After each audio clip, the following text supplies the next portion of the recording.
Hello, my name is Aaron Edwards, co-founder and market consultant of Santos Springs. We offer grain marketing solutions to producers in multiple countries. Welcome to our W2H grain marketing channel. Go ahead and hit the subscribe button. I also recommend tapping the bell so you get future notifications. And if you like what you see, hit the like and share this video with other farmers who care deeply about their grain marketing. If you are a corn or soybean farmer, your revenue depends not only on your production, but also the answer to three simple questions: when, how much, and how you sell. One W, when, two H's, how and how much. Our W2H mentorship provides a clear, concise, and custom approach to answering each one of these three questions for your specific farm throughout the year. Before we start this week's content, it's always important to remember that trading in futures products entails significant risk of loss, which must be understood prior to trading and may not be appropriate for all investors.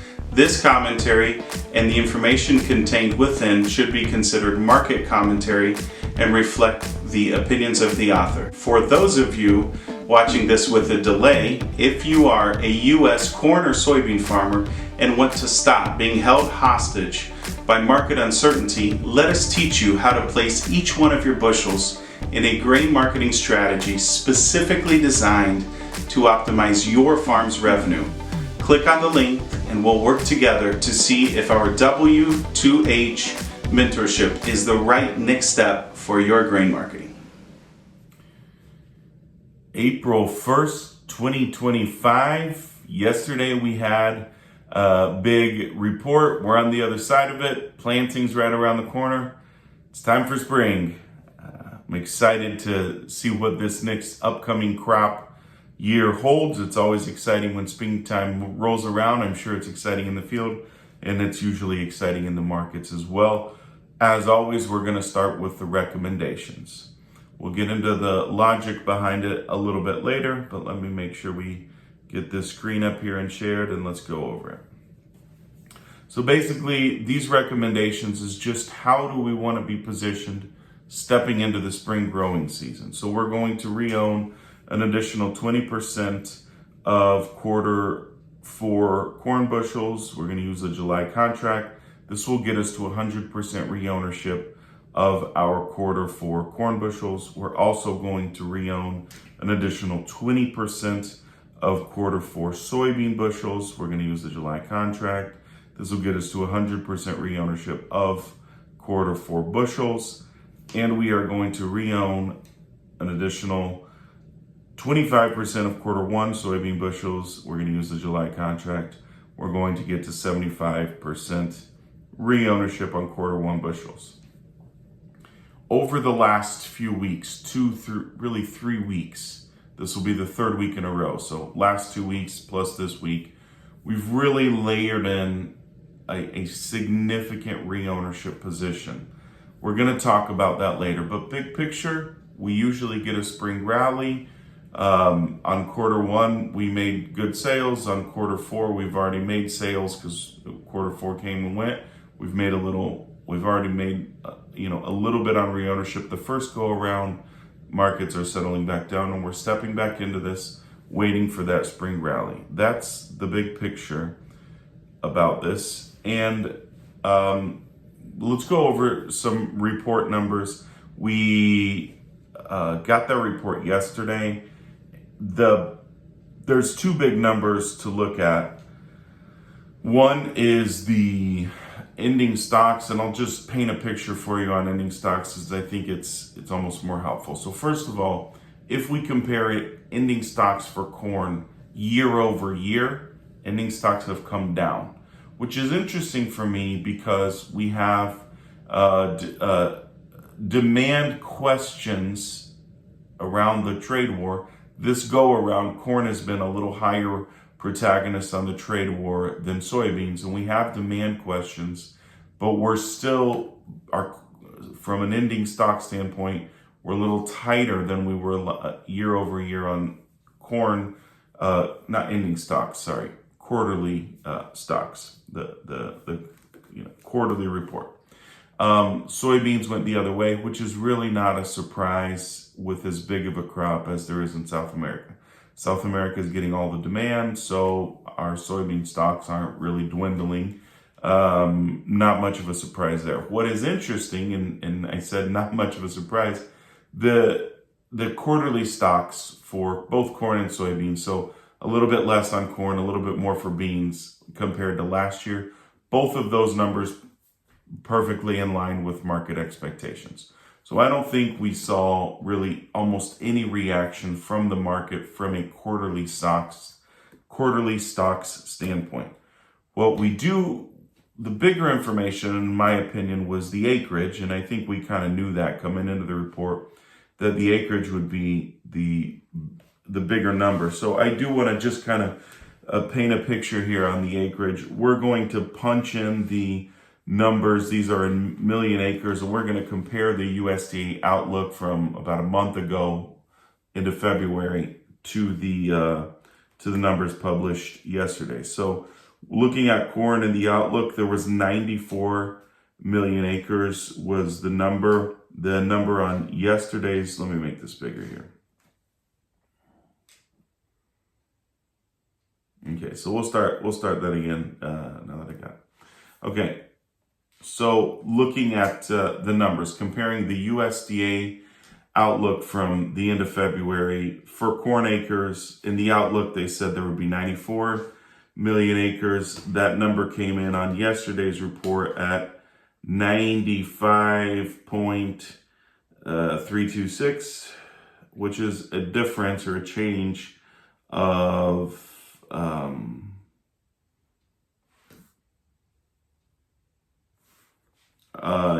here we go. A change of 1.326 million acres, and that's, I'll put a little plus there because that was an increase compared to the report. And then we look at the beans. In the forum, USDA said 84 million acres. The number that came out on yesterday's report was 83,495, which was actually, let me get a little minus sign in there, a reduction of 500,000 acres basically. And one thing that I think is interesting is if we add the total corn and soybean acres, the Outlook Forum would have that at 178, and yesterday's report was 178,821, which is actually an increase. Get that plus there of shy of 1 million acres of if you add total corn and soybeans. So that number for me was a little bit interesting. Is there really going to be actually more corn and soybean acres? The only thing that comes to mind, number one, maybe that deserves an asterisk. Maybe that won't happen.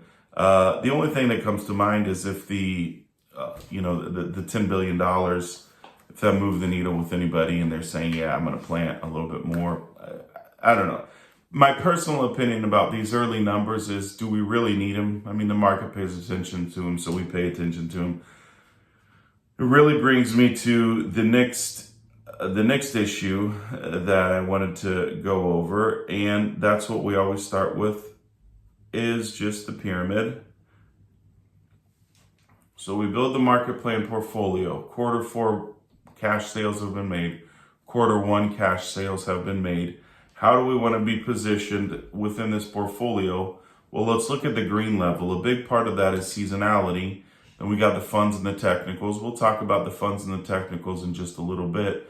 But most years, we get a friendly rally into the spring. Most years, that's the case. Maybe this year is an exception, but how do we want to be positioned coming into the markets? Well, the grain that we've sold, quarter 4, quarter 1, not necessarily all of it. We did get to 100% re-ownership on quarter 4.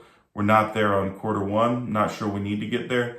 Not necessarily re-owning all of it, but these bushels that we've moved at lower prices ahead of seasonality, it makes sense that we would want to be exposed to seasonality on the upside, and that's where that action comes in.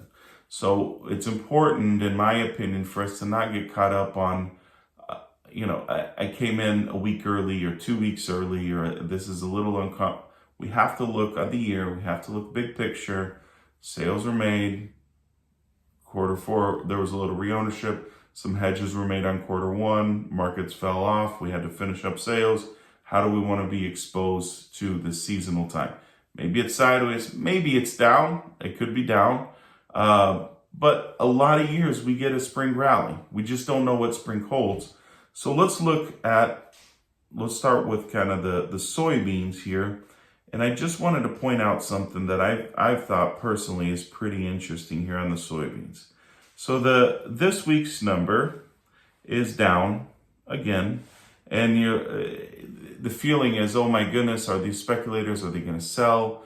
Was I overzealous, and am I too excited to be long soybeans? And maybe that's the case. That's this week's number. But let's take 2 steps back and let's zoom out on basically, like, let's think of about, it's half of 50, so about 25,000 contracts over to here. Just think about this area. I'll even make that a little bit bigger. So let me back that out. So we want half of this beginning over in October. So let's say, let's see if I can make that a little straighter. October right here in the middle. And then we want to come down here, right there in the middle, and we want to go over, and we'll just box that in. So if we think about 25,000 contracts net short or 25,000 contracts net long, there's a few exceptions. Here we were a little bit more short. Up here we were a little bit more long on soybeans. But a lot of the trade really since last October has been a little bit long, a little bit short, a little bit long, a little bit short. And let's just look at what that looks like on the actual market. So if we go to, let me get black here.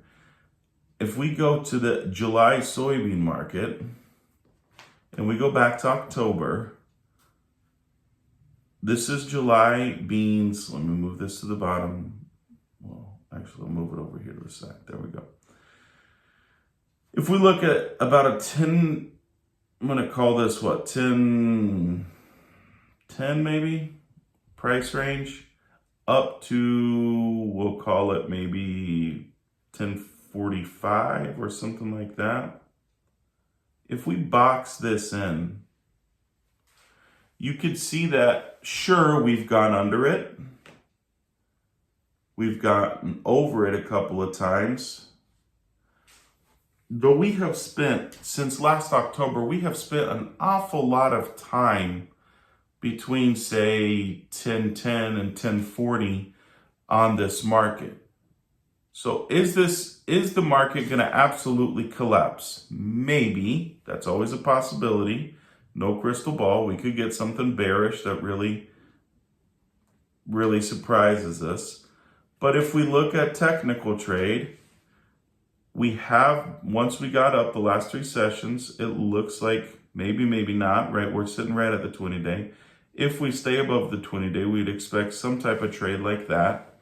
This 20-day comes over. And then if this happens, we could sometime, probably throughout April, get a golden cross. And then a lot of times that's where you get your rally. And if we don't, the issue is still, in my opinion, unless the speculators just decide to absolutely sell soybeans. But what would be the bearish headline longer term that would say, let's just sell soybeans? We know there's a massive crop in South America, but there's not going to be another massive crop for like a year or maybe 10 months. We still have to grow 2 crops. There less acreage expected. seasonally, you're better being long than short. If you look between, say, March and July, typically you're better off in that window. If you buy late March, sometime, you buy the July contract and sometime in late March, you'll typically have some good opportunity. It's hard for me to think that these spec funds are just going to absolutely push this market down. It's possible. I don't necessarily see that. There's still quite a bit of grain to move in South America, but basis actually is starting to rise down there. We're starting to see basis rise here in the US. So let's look at new crop beans. I'm going to just draw a similar box. It's a little bit more cut and dry on the new crop, and I think it goes from, let me see what that number is. Let me cancel that. That's, where is 240? Okay, we're going to do 10 to 1040 in that range. I'll just draw that box. And it just kind of going back to October, if we go, put this up at the top, get that in black. If we go 10 across here at $10, and then up here to 1040. Oh, give me grief. There we go. We go here across at $10.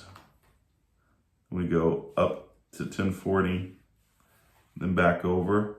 You can kind of see that box on the new crop as well. Sure, there have been exceptions, but are we really going to spend a significant amount of time under $10? Is this market really going to get punished?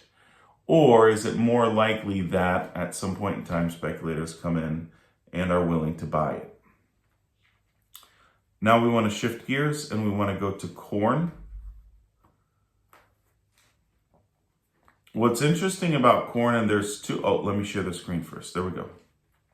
There's two ways to read this corn position, okay? So two big changes that make sense that I want to just point out. This is the net short position of corn, July, August of last year, and it went all the way up here, not quite that high, but right around in here. That increase is what gave us the corn rally. And then now what we're seeing is actually the funds going the opposite direction, and they've come all the way down in here, and they've come to this level. So there's two ways to read this. One way is say everything that goes up comes down. We had our run at $5. We're not going back. Corn's going to sell off now. If it were June or July, I would feel like very likely I would be careful that these spec funds might switch to a sold position. Seasonality is ahead of us. Most of the world's corn crop for 2025 will be under weather risk over the next weeks, months.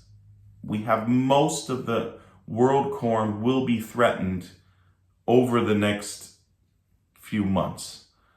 So do you really want to be sold? Yes or no? Maybe they switch to a sold position. But another way to read this data is this fall took us from 5 down to our current price levels. We have all that powder dry to go right back up to this. And if we get a story, maybe even beyond that. Personally, we have to track these funds positions week by week. But the way that I see the sold position on the beans and the long position on the corn as of right now is that it is more likely that we have dry powder getting ready for a spring rally so they can come back in on the buying side or with beans, reduce their sold, then go to a bought position. I think that's a more likely narrative than the fact that party's over. We got what we got, you missed the opportunity. So let's look a little bit at the corn market. We're expecting a lot of corn acres, right? We're expecting a lot of corn production. That being said, ever since we got, see if I could draw that a little bit better. This is we're looking at the July contract. ever since we got up above this 200-day moving average back here when we got that rally. Now get this over the side. So at the end of the year when we got that rally, we went up here. Ever since then, we really haven't been able to get too comfortable under the 200-day moving average. This is a critical support level. If we lose this, then we could have a situation that this market is very pressured to the downside. You know, it comes down, it's weak, and it gets real bad. And bummer. That being said, spring is ahead of us. We typically get a spring rally. So far, I think what the speculators are doing is saying, I'm not going to chase this market up, but you give me some nice buying opportunities. I'm willing to step into it. So as a whole, net, they've been coming out of their positions. But I think around this price level, I think we'll have buying pressure. I think we are going to find support at that 200-day moving average. And then if we get some type of hiccup in the spring, sure, we can get ourselves a rally. Maybe even go up and test those levels that we had, up around 520. It does not take much to move this market pretty high with as much dry powder as we have under this. So usually we get a spring rally. You can tell by what I'm saying that basically my thought is just let's position ourselves because if we have a spring rally, we want to make the most of it. So that's a lot of what we're relying on. December corn, that's where the acreage really hit us. And December corn is weak. I think a couple of things. We have, we made our sales. We made some sales around in here and some sales around in here. So those definitely feel good right now. We're probably going to have to get some type of hiccup or weather scare for us to have any hope of a December rally. But if old crop rallies, we're already starting to see, I didn't get a shot of it, we're already starting to see bull spreading. So if old crop inventory is coming down, bull spreading is happening. If we get any weather scare hiccup, chances are that's going to bring up the new crop corn. Will we go back up to the high fours on new crop corn? I think there's a decent shot we do. It looks like a tall order as of now, but it is important to realize that this right here is what's called a key reversal, and we got this in the September contract as well. Switch this to black.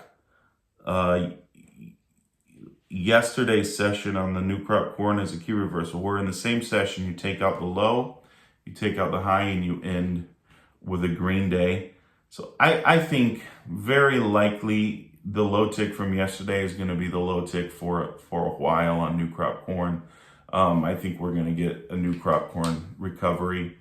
So to say I'm not concerned about it isn't true, because right here is potentially, across to the downside, and that could be really bad. And so there's some technical things that are alarming, but seasonality is ahead of us. If speculators decide to buy it, we get a key reversal. I think with the new crop, we just wait till we have some type of spring weather story or summer weather story. And usually it gives us reports. We made good new crop sales to start our average. Let's just wait and hope we can get at least as good of opportunities again. With that said, let's wrap up our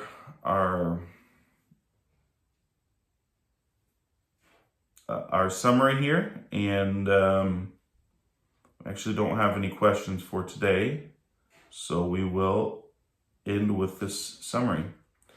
Seasonal, it's spring, it's April. That's a sell on corn, and it's a sell on beans. Managed money is technically, they're long corn, but not enough to justify anything, and they're short beans, but not enough to justify buying or selling. Corn is in a downtrend under the 20-day mover on corn.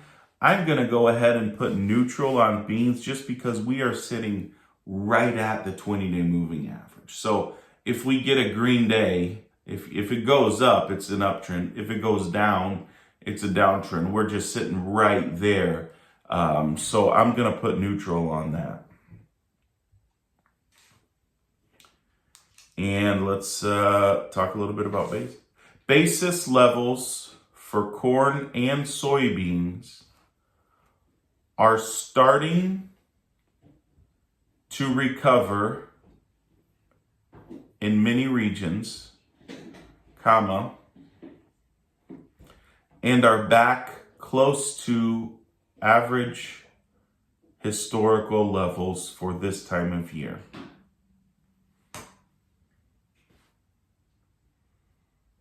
Also, comma, basis for soybeans in South America is surprisingly strong for harvest.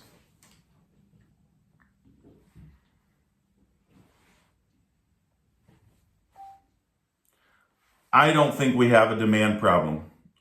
Basis is too strong for me to believe that there is an issue with demand. And if the basis were only improving in South America, it could be a trade war story. But we've actually seen basis is at average levels. So if basis is at average levels, regardless of price level, but basis is at average levels compared to years that we did not have trade wars, I don't really see a trade war bad for demand story in the price action that we've seen so far. Corn has probably been in the headlines more than beans, but we've still seen stocks a little tighter than we expected year over year, or aligned with expectations, but tighter than last year. South America is getting the soybean business, but they would get the soybean business no matter what because they're cheaper. Right now, with what I'm seeing in the market, I don't really see negative news from trade wars hitting our prices from a cash demand standpoint. Sure, we saw a huge sell-off, from $5 corn down to where we're at now on the board. So I'm not downplaying that at all. But again, if we get a reason for speculators to buy, that can be erased this spring again.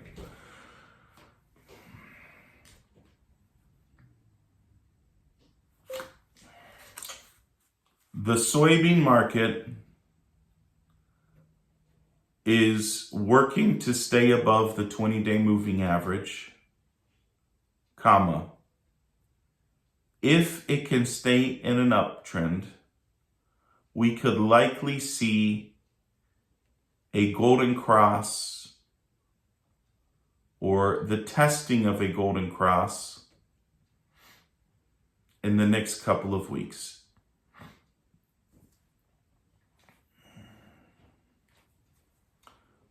Corn has held strong at the support of the 200-day moving average. If this continues, comma, we are not far from seeing corn get back in an uptrend above the 20-day moving average.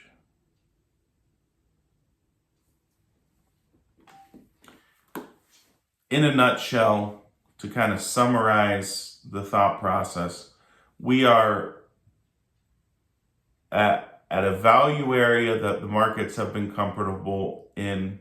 We are supported, but we're kind of either this market's going to collapse or this market's going to rally. Technicals, a lot of it's a toss-up. Position of the funds, they're kind of a little long on corn, a little short on beans, kind of as close to neutral as they've been in a while, mainly on corn. But what's going to give? All things equal, I think seasonality is what kind of tips the scale, and seasonality would tend to be friendly as we come into the selling season. We don't have a huge clear indication from funds. We don't have a huge, clear technical indication. We have a bunch of middle of the road indicators with seasonality ahead of us. And that gives us the potential that funds will buy this up. So potential for a good rally. Need a weather scare for it. Cash markets are kind of coming back to neutral. If something were to happen, I think if Chicago were to fall, I think we would see basis strengthen a little bit, which would give us opportunities. So for me, it's kind of the calm before the storm. Let's get positioned for the spring. Let's get ready to go. And let's hope for a spring rally, right? We can always knock on wood. Even if this market collapses though, for old crop and maybe new crop, we can likely get some basis opportunities or write some basis contracts. Knock on wood, that's not what we want. We want the spring rally that we usually get. So hope you have a great first week of April. Hope the equipment is going well. Equipment prep or whatever other field work you have, feel free to send pictures. Always love seeing the work and what's going on in the field. Let me know how planting's going in your neck of the woods once it gets underway. I know we're early, but I'm excited. Spring's right around the corner. I'm excited to start seeing pictures of planters rolling and field work getting done, and hopefully a spring rally. Have a great rest of your week.